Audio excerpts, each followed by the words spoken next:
خب شروع میکنیم جلسه ششم رو. این جلسه در مورد حق انتفاع و حق ارتفاعه. حق انتفاع یعنی چی؟ یعنی که من بتونم از مالی که متعلق به یه شخص دیگه است یا مالی که مالک خاصی نداره استفاده کنم. ویژگی های حق انتفاع چی هن؟ اینه که حقی مالی حقیه که میتونه نسبت به مال منقول و غیر منقول به وجود بیاد. نسبت به مال منقول مثلا حق انتفاع از یه مثلا ماشین.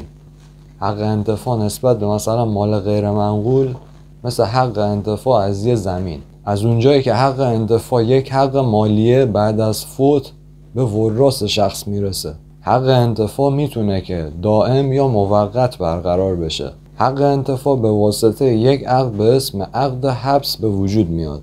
توی عقد حبس ما دو طرف رو داریم، مالک یا حابس و منتفع.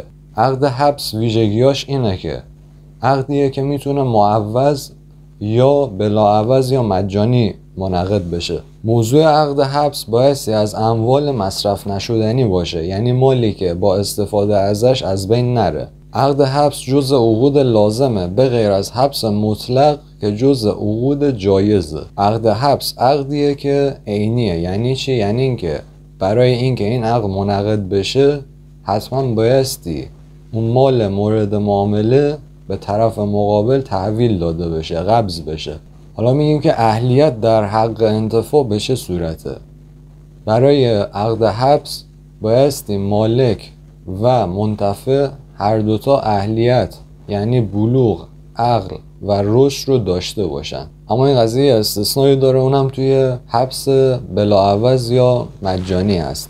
توی حبس مجانی منتفع اگر که اهلیت نداشته باشه میتونه که قبول کنه. چرا؟ چون که به نفعشه این معامله و مضر نیست براش. حالا میگیم که رابطه حابس یا مالک با مال مورد حبس چیه؟ میگیم که مالک یا بایستی مالک منافع باشه یا بایستی حق انتفاع داشته باشه از اون مال. حالا میگیم که ویژگی منتفع باید چی باشه؟ منتفع یا بایستی موجود باشه، یعنی وجود خارجی داشته باشه، یا بایستی معدوم به تبع موجود باشه که توی جلسات قبل گفتم معنیش یعنی چی. مبحث دیگه اینه که انواع حق انتفاع چند دسته است. حق انتفاع به 4 مورد تقسیم میشه: عمرا، رغبا، حبس مؤبد و حبس مطلق. حبس عمرا به چه معنیه؟ یعنی اینکه مدت اون عقد به مدت عمر منتفع مالک یا یه شخص ثالث دیگه‌ای برقرار باشه. حبس رغبا به چه معنیه؟ به این معنیه که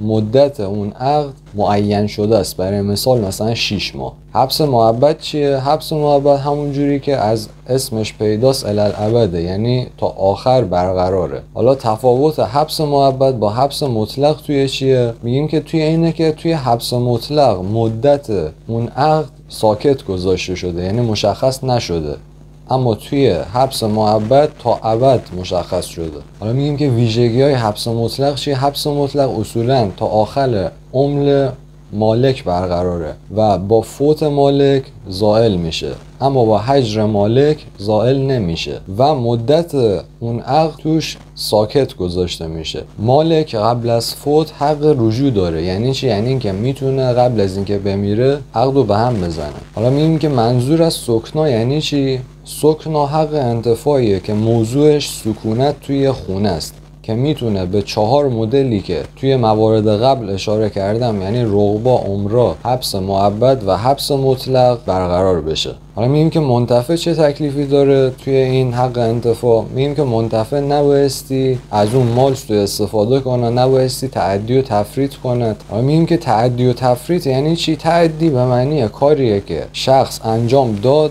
که نبایستی انجام میداد. تفریط به معنی کاریه که شخص انجام نداد ولی باید انجام میداد. مثال تعدی مثل چی؟ برای مثلا دیوار خونه رو گرفت خراب کرد، نبایستی این کارو میکرد. اما تفریط به این معنیه که مثلا دیوار خونه رو باید رنگ میزد اما رنگ نزد. مخارج لازم برای انتفاع بر عهده منتفع، اما مخارج نگهداری از اصل مال بر عهده مالکه. ید مالک امانیه. یعنی چی؟ یعنی اگر که به مال خسارتی وارد بشه منتفع ضامن نیست مگر اینکه بتونیم تقصیرش رو ثابت کنیم. حالا میگیم که حق انتفاع چجوری زائل میشه، از بین میره. مورد اول از طریق فوت مالک توی حبس مطلق. مورد بعدی رجوع مالک توی حبس مطلق، اعراض، یعنی که بیخیال اون مثلا حقش بشه. تلف مال مورد انتفاع، یعنی که اون مال از بین بره، مثلا خونه‌ای که حق انتفاع نسبت بهش وجود داره سیل بزنین و ببره. مورد بعدی انقراض نسل منتفع، یعنی چی؟ یعنی از نسل اون شخص منتفع دیگه هیچ کسی باقی نمونده باشه. مورد بعدی شرط خیار. شرط خیار یعنی چی؟ یعنی اینکه توی عقد نسبت به یکی از طرفین یا هر دوشون یا یه شخص ثالثی توی مدت معین حق فسخ درج شده باشه، یعنی اینکه بتونن توی یه مدت معینی قرارداد رو به هم بزنن. به این اصطلاح میگن شرط خیار. مورد بعدی انتقال حق انتفاع از منتفع به مالک. مورد بعدی انتقال عین از مالک به منتفع، یعنی چی؟ یعنی مالک بیاد مال خودش رو منتقل کنه به شخص منتفع. مورد دیگه پایان حق انتفاع توی حق انتفاع از نوع رقبا، یعنی حق انتفاعی که مدتش معین شده. مورد دیگه فک مالکیت، یعنی چی؟ یعنی اینکه مثلا ملی شدن به فرض اون زمین. مبحث دیگه بس انتقال مال مورد انتفاع توی حق انتفاع است. میگیم که اگر که اون مالی که نسبت بهش حق انتفاع موجوده بخواد به یه شخص دیگه منتقل بشه، اگر که اون شخص از این که این حق وجود داره مطلع باشه مشکلی نداره، اما اگر که مطلع نباشه امکان فسخ معامله رو داره. مبحث دیگه مبحث حق ارتفاق است.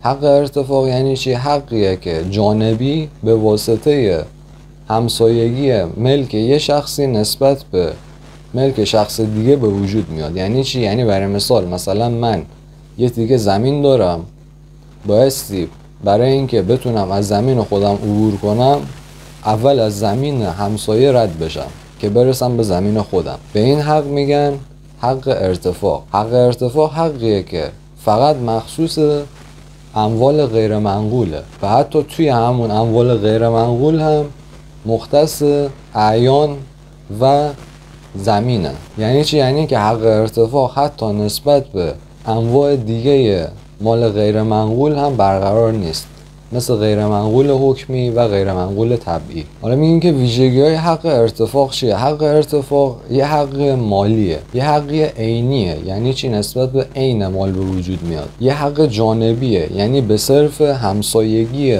ملک شخص با یه ملک دیگه به وجود میاد. حق ارتفاق اصولا دائمیه، اما میشه خلافش هم شرط کرد و موقت اینو منعقد کرد، برخلاف حق انتفاع که اصولا موقته. هزینه‌های لازم برای استفاده از حق بر عهده صاحب حقه، اما هزینه لازم برای نگهداری از مال بر عهده مالک ماله. حالا میگیم که چند مدل ما حق ارتفاق داریم. حق ارتفاق 3 مدله: حق عبور یا حق العبور یا حق ممر هم بهش میگن. حقیه که به واسطهش همونجوری گفتم من میتونم از ملک همسایه عبور کنم و به ملک خودم برسم. مورد بعدی حق المجرا. حق المجرا حق من برای آب گرفتن از زمین مجاور. یعنی چی؟ یعنی که به واسطه این حق من میتونم از زمین مثلا همسایه نهر عبور بدم. حالا این عبور دادن نهر رو آب بردن میتونه حالا به هر روشی باشه، لوله کشی باشه، دستی باشه یا هر روشی. مورد بعدی حق سرتیره. حق سرتیر یعنی این که به من این حقو میده که بتونم روی دیوار همسایه سرتیر بذارم. مبحث دیگه اینه که اگر ما مالی که توش حق ارتفاق وجود داره رو بخوایم منتقل کنیم، این حق ارتفاق تکلیفش چی میشه؟ حق ارتفاق به خریدار منتقل میشه. چرا؟ چون که جزء توابع مبیعه. هرچند که طرفین میتونن با هم دیگه شرط خلافشو کنن، یعنی شرط اینو کنن که مثلا منتقل نشه، اما اگه این کارو کنن اون حق ارتفاق زائل میشه، از بین میره. چرا؟ چون که همراه ملکه اصلا این قضیه کلا بی‌معنیه که بخواد بدون ملک منتقل بشه.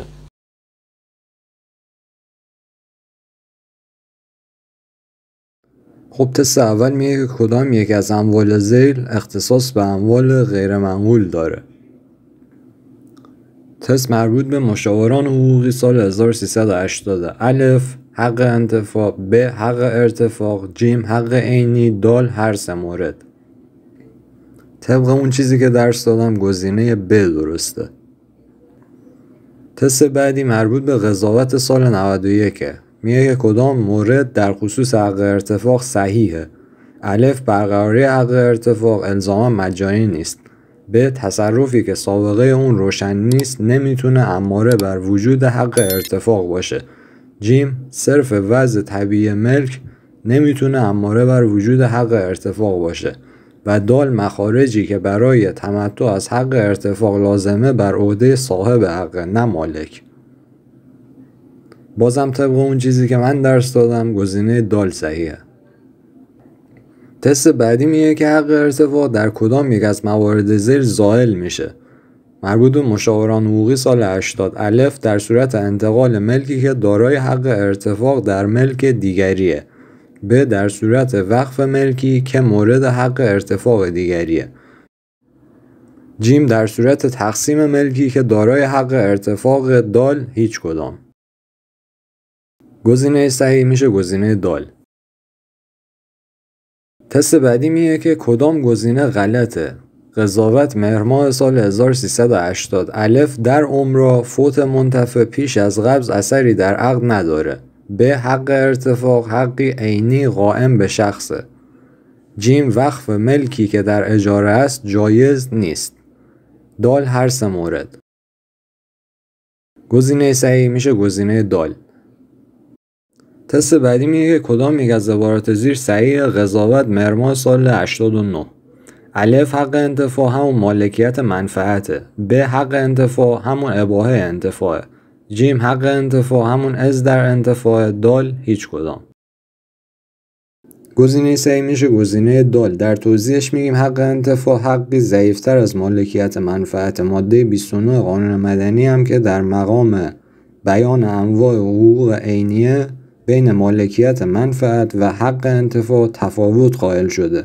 اباحه انتفاع یا دادن از برای انتفاع هم موجد حق انتفاع نیست.